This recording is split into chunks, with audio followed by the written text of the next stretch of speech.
ఎవరు ఎన్ని చెప్పినా ఏం చేసినా సినిమా చాలా బాగా ఆడడానికి నాకు తెలిసి there is only one reason అండి. అది జనానికి సినిమా బాగా నచ్చాలి.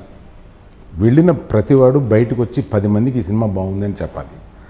అలా చెబితేనే ఓ సినిమా బాగా ఆడద్ది. అలాగా చెప్పారు కాబట్టి, చూసిన ప్రతివాడు పక్కడికి వెళ్ళి సినిమా చూడమని చెప్పారు కాబట్టి ఈ సినిమా ఇంత బాగా ఆడుతుంది. లేకపోతే ఇంత బాగా ఆడడానికి అవకాశం లేదు.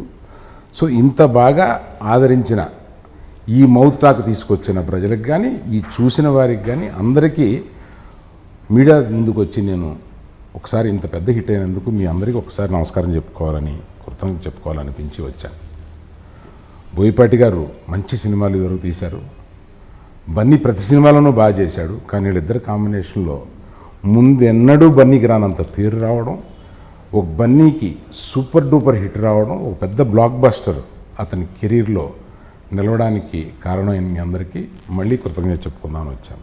సినిమాల్లో కొన్ని వరవళ్ళు అయ్యే ఉంటాయి, ఇక్కడికి వచ్చారు అక్కడికి వచ్చారు అనేది. అలాగా 100 crore క్లబ్కి ఎంతమంది చేరారు, ఎన్నిసార్లు చేరారు అనేది కూడా ఒక వరవడి కింద జరుగుతూ వస్తుంది. అలాంటి దాంట్లో బన్నీ రెండోసారి 100 crore క్లబ్ని క్రాస్ చేయడం అనేది ఒక అనుకోవడానికి చెప్పుకోవడానికి చాలా సంతోషకరమైన విషయం.